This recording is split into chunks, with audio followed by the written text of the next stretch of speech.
Hello friends, आप देख रहे हैं 248 नॉट आउट। मैं हूं सुमित। और आज जो शर्मनाक हार हमें मिली इंग्लैंड के हाथों, उससे हमारी टीम का वर्ल्ड कप कैंपेन एंड हो गया है। और ये बहुत ही शर्मनाक हार थी। 10 विकेट से इंग्लैंड ने हमें हराया और केवल 16 ओवर में 169 रन का टारगेट हमने इन्होंने चेस कर लिया। तो ये एक ऐसी हार थी जो ये सिर्फ हमारा कैंपेन ही एंड नहीं करके गई, बल्कि कुछ बड़े सवाल जो है ये छोड़ कर गई है हमारे बीसीसीआई या क्रिकेट के आकाओं के लिए, और उन्हें इसका जवाब देना होगा। मैं 140 करोड़ भारतीय जनता के बिहाफ पर ये सवाल उनसे करता हूं। इसमें मेरे कुछ सवाल हैं। पहला ये कि क्या ये इंडियन टीम लायक भी थी इस वर्ल्ड कप प्रतियोगिता को जीतने के लिए? क्या हम इस टीम से ये सोच सकते थे कि हम जीतेंगे, या ये हम सिर्फ एक लक के भरोसे या कुछ तीन चार प्लेयर्स के भरोसे ही वर्ल्ड कप जीतने आए थे? दूसरा सवाल ये है कि क्या सेलेक्टर्स अपनी जॉब सही से कर रहे हैं? क्या उन्हें टीम चुनने का पूरा एक अनुभव है, या वो सिर्फ स्टैट्स के बेसिस के ऊपर ही टीम चुन लेते हैं? क्या वो टेम्परामेंट नहीं देखते खिलाड़ियों का कि इंटरनेशनल या वर्ल्ड कप जैसी स्टेज के ऊपर वो हमारे प्लेयर्स परफॉर्म कर भी पाएंगे? और तीसरा सवाल है मेरा कोच राहुल द्रविड़ को लेकर, कि जैसा एक लग रहा था कि वो एक नई उमंग या एक नई अप्रोच लेकर आएंगे, एक नया जोश भरेंगे खिलाड़ियों में पिछले वर्ल्ड कप के डिबेकल के बाद, लेकिन क्या राहुल द्रविड़ उसको करने में कामयाब हुए? क्या उनका टेन्योर ये सफल रहा है पिछले एक साल में? और चौथा क्वेश्चन मेरा रहेगा रोहित शर्मा, जो कि बोल रहे थे कि वो एक नई अप्रोच के साथ उतरेंगे, हर बार नई अप्रोच के साथ इस वर्ल्ड कप में खेलेंगे। और क्या वो उसकी नई अप्रोच से वो खेल पाए इस वर्ल्ड कप के अंदर? तो इन सवालों के जवाब जानने के लिए बने रहिए इस वीडियो के अंत तक हमारे साथ। तो अब मैं बात करता हूं पहले सवाल की, कि क्या ये इंडियन टीम वर्ल्ड कप जीतने के लायक भी थी? क्या इस टीम के साथ हम वर्ल्ड कप जीतने की एक्सपेक्टेशंस रख सकते थे? तो मेरा जवाब यहाँ पर ये होगा कि नहीं, ये बिल्कुल भी इंटरनेशनल स्टैंडर्ड की टीम नहीं थी। और इसमें से कुछ प्लेयर ऐसे थे जो कि प्रूवन परफॉर्मर्स हैं कि वो कभी भी इंटरनेशनल स्टेज पर परफॉर्म नहीं कर सकते, या वो इंटरनेशनल क्रिकेट के लायक नहीं है, या उनका टेम्परामेंट क्रंच गेम्स में कामयाब नहीं रहते हैं वो लोग, या वो टेम्परामेंटली फेल करते हैं बड़े गेम्स के अंदर। तो मैं उन प्लेयर्स के नाम आपको यहाँ बताना चाहूंगा। सबसे ऊपर मैं रखता हूँ केएल राहुल। केएल राहुल, जिसके ऊपर हमने पहले भी एक वीडियो बनाया है, इंडियन क्रिकेट का लाडला। वो परफॉर्म नहीं करते, पर फिर भी उनको टीम मैनेजमेंट या फिर हमारे सेलेक्टर्स या हमारे कप्तान या कोचेज उनको बहुत ही लाड प्यार से रखते हैं, और उनको अभी भी आने वाले टूर्स में वाइस कैप्टन या कैप्टन की पोजीशन देने के लिए रेडी रहते हैं। लेकिन अगर आप देखेंगे उस वीडियो से भी आपको पता चलेगा कि वो केवल minnows like Bangladesh, Zimbabwe, Scotland, Ireland या फिर Netherlands, with due respect to these teams, वो सिर्फ इन्हीं टीम्स के अगेंस्ट परफॉर्म करते हैं। और जैसा कि हमने उस वीडियो में भी बताया, और पिछले वर्ल्ड कप में भी आपने देखा होगा कि वो न्यूजीलैंड के साथ फेल हुए, पाकिस्तान के साथ फेल हुए, फिर अगले तीन जो मैचेस हमारे कंपैरेटिवली इजी मैचेस थे, तीनों में उन्होंने ताबड़तोड़ बल्लेबाजी करी, और वही काम उन्होंने इस बार भी किया। वो पाकिस्तान के साथ फेल हुए, साउथ अफ्रीका के साथ फेल हुए, फिर उन्होंने बांग्लादेश के साथ 50 स्कोर की, फिर उन्होंने जिम्बाब्वे के साथ भी 50 स्कोर की, क्योंकि हम जिम्बाब्वे के मैच से पहले ही क्वालिफाई कर गए थे। वो एक डेड रबड़ था। और आज सेमीफाइनल में जैसे वो आए, तो पता था कि कहीं ना कहीं वो इस बार भी फेल होंगे, और वही उन्होंने अपनी रेपुटेशन को बरकरार रखा और वो बाहर हुए। तो क्या एक ऐसे प्लेयर को रखना फायदेमंद है टीम के लिए, जिसका पहले से ही पता है कि ये किसी भी क्रंच गेम में या किसी टॉप टीम के अगेंस्ट नहीं चलेगा? तो मेरा ये जवाब सवाल है क्रिकेट के अकाउंट से कि प्लीज एक नजर रखिए केएल राहुल के ऊपर, और उनको बेफालतू में आप ज्यादा अपने इसको आप तवज्जो ना दें, और उनके रिकॉर्ड्स को आईपीएल या एक मिनोस के अगेंस्ट ज्यादा ना देखें, और उनके देखें कि क्रंच मैचेस में वो क्या देते हैं इंडियन टीम को। अब मैं बात करूंगा दूसरे प्लेयर के बारे में, जो कि हैं डीके। डीके हर बार आपको वर्ल्ड कप में आप उनको ले जाते हो, वो इंटरनेशनल मैचेस में कुछ भी नहीं करते अक्रॉस द फॉर्मेट्स। आप चाहे टेस्ट मैचेस में देख लीजिए, चाहे आप उनका ओडीआईज में देख लीजिए, चाहे आप उनको T20 में देख लीजिए, सिर्फ एक निदा हास की फाइनल में उनकी इनिंग। और अगर देखा जाए, जैसा पिछले वीडियो में मेरे फ्रेंड अनिरुद्ध ने कहा था, कि उनका जो इंडिया ने जो पहला T20 इंटरनेशनल खेला साउथ अफ्रीका अगेंस्ट 2006 में, उसमें भी वो मैन ऑफ द मैच रहे थे, लेकिन वो भी कोई इम्पैक्टफुल इनिंग नहीं थी। तो डीके हर बार आईपीएल में परफॉर्म करेंगे, आपको एक नई उमंग लगाएंगे, नई उम्मीद जगाएंगे कि मैं ही हूं नया फिनिशर। पर ये सेलेक्टर्स, कैप्टन, कोचेस को देखना होगा कि वो टेम्परामेंटली इंटरनेशनल क्रिकेट के लिए नहीं बने। भाई आप फिनिश करते हो, आप बैंगलोर के लिए फिनिश करते रहो, आप मुंबई के लिए खेलो, कलकत्ता के लिए खेलो, हमें कोई फर्क नहीं पड़ता। यहाँ पर बात हो रही है इंडियन टीम की। तो आप उस इंडियन टीम के लायक नहीं हो। अगर कोई आपको आगे सेलेक्ट भी करता है तो हाथ जोड़ के माफी मांग लेना, और इंडियन टीम के साथ ट्रैवल नहीं करना है डीके को। ठीक है भाई, आप घर बैठो, आपका बढ़िया चल रहा है आईपीएल से, आप कमेंट्री करो, आईपीएल खेलो, हमें कोई फर्क नहीं पड़ता, बहुत पैसा कमाओ, बहुत रन बनाओ, पर इंडिया की टीम को छोड़ दो, और अब इंडिया की टीम में आपको नहीं आना है। तीसरा मैं बात करूंगा ऋषभ पंत। ऋषभ पंत के ऊपर भी हमने एक वीडियो बना चुके हैं कि वो टेस्ट क्रिकेट में कितने सक्सेसफुल हैं और T20 में किस तरीके से वो एक कंप्लीट फेलियर है। टेस्ट क्रिकेट में उनकी जगह कोई इस समय कोई भी विकेट कीपर नहीं ले सकता कि जिस हिसाब से उन्होंने परफॉर्मेंस की है। लेकिन T20 में उन्हें हमें माफ करना होगा, उन्हें इंडियन टीम से दूर रहना होगा। जिस तरीके की वो फिटनेस है, जैसे रोहित भाई हमारे अब आजकल वड़ा पाव के नाम से जाने जाते हैं, वो दिन दूर नहीं जब ऋषभ पंत भी बर्गर के नाम से जाने जाएंगे। तो आपको दूर रहना होगा हमसे, हमारी इंडियन टीम से। आप किसी काम के नहीं है। 64 मैचेस आप खेले, 54 इनिंग्स आपने इंडियन टीम के लिए खेली है, और कोई भी सिग्निफिकेंट इनिंग्स आप अभी तक नहीं खेल पाए हो। तो प्लीज दूर रहें, अभी अपनी फिटनेस पर काम करें, अपनी टेक्निक पर काम करें, अपने टेम्परामेंट पर काम करें, और तब फिर आप T20 में वापस करना और एक स्ट्रांग परफॉर्मेंस देना। लेकिन तब तक आप दूर रहें। चौथा जो मैं नाम लूंगा वो है मोहम्मद शामी। मोहम्मद शामी, क्या सिर्फ वो एक वर्ल्ड कप खेलने के लिए ही प्लेयर बने T20 के? 2021 के T20 वर्ल्ड कप के बाद हमने उनसे किनारा कर लिया था। हमने उन्हें बोल दिया था कि भाई अब आप T20 में हमारे प्लान्स में नहीं है, वो एक डिस्कार्डेड प्लेयर हो गए थे। लेकिन सडनली बुमराह इंजर्ड हुए और बुमराह की रिप्लेसमेंट में सिर्फ हमको मोहम्मद शामी दिखे। बीच में उन्होंने उस वर्ल्ड कप और इस वर्ल्ड कप के बीच में कोई भी इंटरनेशनल T20 नहीं खेला।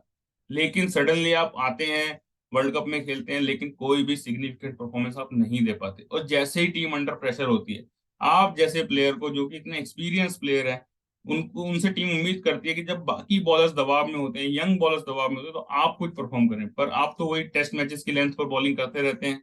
लेकिन T20 में वो लेंथ कामयाब नहीं है, और आज हम सब ने देख लिया कि किस तरीके से उन्होंने 3 ओवर में 39 रन खाए। तो मोहम्मद शामी जी, आप भी अब थोड़ा सा T20 में कम ध्यान दें, आप बाहर रहें, IPL खेलें और टेस्ट क्रिकेट खेलें। आप वहां पर बिल्कुल परफेक्ट हैं, आप वहां अच्छा खेलते हैं, आप वहीं रहें। और अब मैं जो बात करूंगा वो है अक्षर पटेल। अक्षर पटेल के बारे में तो मैं ये भी नहीं कह सकता कि उनको आप IPL में खिलाइए। वो IPL लेवल के भी प्लेयर नहीं है। कोई कैसे सोच सकता है कि वो रविंद्र जडेजा को रिप्लेस करेंगे? रविंद्र जडेजा के 10% भी नहीं है वो किसी भी एस्पेक्ट में, ना फील्डिंग में, ना बॉलिंग में, ना बैटिंग में। लेकिन जस्ट कि वो थोड़ा बहुत बॉलिंग कर लेगा, थोड़ी बहुत बैटिंग कर लेगा, थोड़ी बहुत फील्डिंग कर लेगा, इस वजह से आप टीम में ना सिर्फ 11 में बल्कि 15 में भी आप एक स्पॉट खराब कर रहे हैं उनको लेकर। वो इंटरनेशनल लेवल पे कुछ भी नहीं कर सकता, ना उनके पास कोई वैरायटी है, ना उनके पास वो स्ट्रेंथ है। तो आपको दूर रहना, दूर करना होगा ऐसे प्लेयर्स को। आपको इनसे कन्नी काटनी होगी, आपको इनको बिल्कुल डस्टबिन में फेंकना होगा। उनको बोलो भाई तुम IPL में खेलो, रिटेन होते हो नहीं होते हो मत हो, पर इंडिया की टीम से आप दूर रहें प्लीज। अब मैं बात करता हूँ कुछ उन प्लेयर्स की जिनको खिलाया गया, क्यों खिलाया गया, शायद उनका ये लास्ट वर्ल्ड कप होगा। रविचंद्रन अश्विन उनमें से एक है। रविचंद्रन अश्विन, 2017 की चैंपियंस ट्रॉफी के फाइनल के बाद उनको हटा दिया गया था व्हाइट बॉल क्रिकेट से, क्योंकि उन कहना यह था कि वो काफी डिफेंसिव बॉलिंग करते हैं। और हमने इस वर्ल्ड कप में या पिछले वर्ल्ड कप में भी देखा कि वो बहुत डिफेंसिव बॉलिंग करते हैं। वो हमारे टेस्ट क्रिकेट के लेजेंड्स हैं। लेकिन उस लेजेंड को हम T20 क्रिकेट में नहीं अफोर्ड कर सकते, क्योंकि वो मिडिल ओवर में आपको विकेट लेके नहीं देंगे। तो आप उनको, ना ही उनकी अच्छी फील्डिंग है और ना ही वो हमारी जो है कुछ बॉलिंग में मदद करते हैं। तो अब हमें किसी और की तरफ देखना होगा। सिमिलरली अगर आप देखेंगे परफॉर्मेंस रोहित शर्मा, रोहित शर्मा की फिटनेस पर मैं सबसे पहले बात करना चाहूंगा कि बहुत ही खराब फिटनेस है। बहुत ही, आप कह सकते हैं कि लग ही नहीं रहा उनको देखकर कि वो एक इंटरनेशनल टीम के कैप्टन है। तो और फिर उनकी परफॉर्मेंस आप देखिए, किसी भी मैच के अंदर उन्होंने कोई भी एक मैच विनिंग इनिंग नहीं खेली। टोटल मिला के 6 मैचेस उन्होंने खेले, और 6 के 6 मैचेस में सिर्फ नेदरलैंड के लिए उन्होंने 50 मारी। बट उस 50 को भी मैं उतना वैल्यूएबल काउंट नहीं करूंगा, क्योंकि उस 50 ने उनकी टीम की मदद करने की बजाय हमारी टीम के ऊपर सिर्फ प्रेशर ही बनाया, और कुछ भी नहीं किया। वो तो सूर्य कुमार यादव और विराट कोहली ने अंत ओवरों में अच्छा फिनिश किया, जिससे कि हम एक अच्छा टारगेट बना पाए। और अब मैं बात करता हूँ जो बेंच पर बैठे हुए खिलाड़ी हैं इस मैच के बाद। इसमें आप देखेंगे कि दीपक हुड्डा काफी प्रॉमिसिंग प्लेयर लगते हैं। इंटरनेशनल क्रिकेट में थोड़ा सफल भी हुए हैं, लेकिन ओपनिंग पोजीशन पर अगर आप उनको एक एज अ फिनिशर देखते हो, तो आपको फिनिशर रोल उनको देना होगा। आप ये एक्सपेक्ट नहीं कर सकते कि वो वर्ल्ड कप में खेलेंगे किसी टीम के अगेंस्ट और सीधा परफॉर्म करने लग जाएंगे। तो ये आपकी प्लानिंग बहुत खराब थी। और आप ऐसे ना सिर्फ एक प्लेयर को बर्बाद कर रहे हो, बल्कि आप उनका कॉन्फिडेंस भी तोड़ रहे हो कि वो आगे भी शायद कभी भी उस लो कॉन्फिडेंस से उबर नहीं पाएगा। अब हम बात करते हैं हर्षल पटेल। हर्षल पटेल जो कि इस टूर्नामेंट में एक भी मैच नहीं खेले, लेकिन जब टूर्नामेंट शुरू होने से पहले उनसे एक इंटरव्यू में सवाल किया गया, तो उनसे पूछा गया था ये सवाल कि आप तो स्लोअर बॉल्स पे काफी डिपेंड करते हो वेरिएशंस में, तो क्या आपको लगता है ऑस्ट्रेलिया में स्लोअर बॉल्स कामयाब होंगी, जो कि एक फास्ट बाउंसी पिचेस या ट्रू बैटिंग विकेट्स देता है ऑस्ट्रेलिया जनरली, तो स्लोअर बॉल्स उतनी इफेक्टिव होंगी कि नहीं। तो उनका पहले से यही था कि मतलब 24 की 24 भी स्लोअर बॉल कर सकता हूं, पर उनके पास पेस को लेके कोई वेरिएशन नहीं थी, और वो शायद कहीं ना कहीं डिफेंसिव माइंडसेट में थे। भाई हर्षल पटेल, आप 4-4 ओवर में 50-50 रन पिटवाते हुए आए हो, पहले भी इस सीरीज वर्ल्ड कप से पहले घर में जो सीरीज हुई है उसमें आपकी खूब धुनाई हुई है। तो आप प्लीज अपनी स्किल्स पे काम कीजिए, स्लोअर बॉल से आपका काम चलने वाला नहीं है। आप आईपीएल में अच्छा करते होंगे, लेकिन आईपीएल का लेवल अगर यहाँ है, तो वर्ल्ड क्रिकेट का लेवल, इंटरनेशनल क्रिकेट का लेवल यहाँ पे है। तो आप अभी आईपीएल की सक्सेस से हवा में ना उड़ो, और इंडियन टीम में खेलना है तो स्किल सेट पे आपको रेगुलर काम करना होगा। और एक पॉइंट और जो मैं शामी के लिए बोलना चाहता हूँ, शामी ने आज, मैं ये नहीं कहूंगा कि उन्होंने पूरे टूर्नामेंट में खराब गेंदबाजी, लेकिन उन्होंने एवरेज बॉलिंग की, कोई ऐसा आउटस्टैंडिंग परफॉर्मेंस उनकी तरफ से नहीं था। लेकिन आज जो उन्होंने एक फील्डिंग की, उन्होंने थ्रो जो भुवनेश्वर कुमार को रिले किया, जबकि उसकी कोई जरूरत नहीं थी, वो एक क्लब लेवल की फील्डिंग थी, क्लब लेवल की। वहां पर वो केवल 2 रन होने चाहिए थे और उनके सिर्फ 4 रन हुए। अगर यही कोई क्रंच मैच होता, तो शायद ये 2 रन हमें भारी भी पड़ सकते थे। और जब शामी के थ्रो में कंधे में दम नहीं है, तो फिर हमें उनको खिलाने का वैसे ही कोई फायदा नहीं है। जबकि फास्ट बॉलर्स की काफी स्ट्रॉन्ग आर्म होती है, वो काफी स्ट्रॉन्ग थ्रो करते हैं जनरली, बट हमारे इंडियन फास्ट बॉलर्स ना कभी अच्छे बैट्समैन रहे, ना ही कभी वो अच्छे फील्डर रहे। तो इनसे हमें सीख लेनी होगी कि हमें ऐसे प्लेयर नहीं चाहिए। अब दूसरी बात हम करते हैं कि सेलेक्टर्स। अब इन बेकार प्लेयर्स को तो हम कोस सकते हैं या हम इनको ब्लेम कर सकते हैं, लेकिन हमें उन सेलेक्टर्स को भी नहीं बख्शना चाहिए जिन्होंने इन प्लेयर्स को सेलेक्ट किया। कैसे सेलेक्ट कर सकते हैं आप इन प्लेयर्स को? क्या सिर्फ आप स्टैट्स देखकर प्लेयर सेलेक्ट कर रहे हैं? अगर आप केवल स्टैट्स देखकर ही प्लेयर सेलेक्ट कर रहे हैं, तो वो जॉब तो कोई भी कर सकता है, वो मैं भी कर सकता हूँ, XYZ भी कर सकता है, कोई भी कर सकता है। स्टैट्स देख के प्लेयर सेलेक्ट नहीं करना होगा, आपको टेम्परामेंट देखना होगा कि एक प्लेयर का टेम्परामेंट कितना स्ट्रांग है, वो किस तरीके से प्रेशर को ऑब्जॉर्व कर सकता है, या वो किस तरीके से एक कठिन सिचुएशन को हैंडल कर सकता है। लेकिन अक्षर पटेल या ये जितने भी प्लेयर्स के मैंने नाम लिए, ये सब आप नहीं सेलेक्ट कर सकते इनको। वर्ल्ड क्रिकेट की स्टेज पे, वर्ल्ड कप जैसी स्टेज पे आप बायलेटरल में खिलाते रहिए, जीतते रहिए, कोई फर्क नहीं पड़ता। साउथ अफ्रीका के अगेंस्ट यहाँ पे ये अक्षर पटेल हीरो बन रहे थे, लेकिन वहां जाते ही आपने देख लिया कि क्या हुआ। साउथ अफ्रीका ने ही हमको धो दिया, और साउथ अफ्रीका के अगेंस्ट ही इनको नहीं खिलाया गया।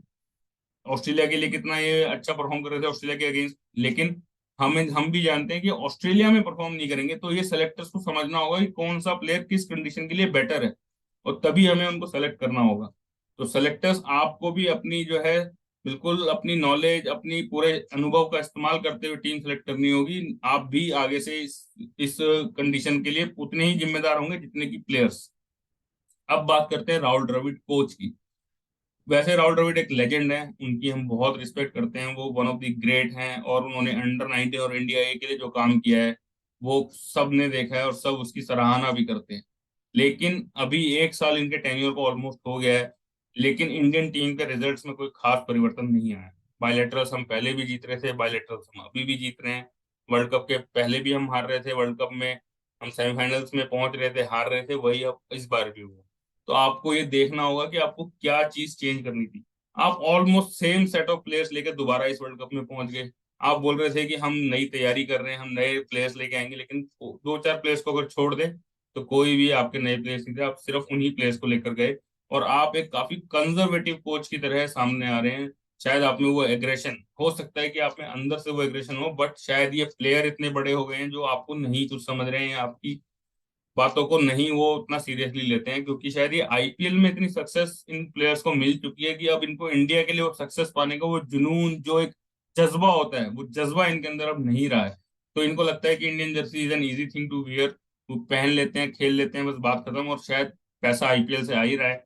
तो इनको इंडिया की जर्सी शायद उतनी मायने नहीं रखती जितना शायद द्रविड़ जी आपको रखती होगी। तो आप इनके अंदर वो जज्बा भरिए कि IPL is a secondary thing, primary thing is Indian cricket. आपको इंडिया को जिताना होगा, तभी कुछ होगा आगे चलकर, नहीं तो ये प्लेयर्स तो बिल्कुल वेस्ट ऑफ प्लेयर्स हैं।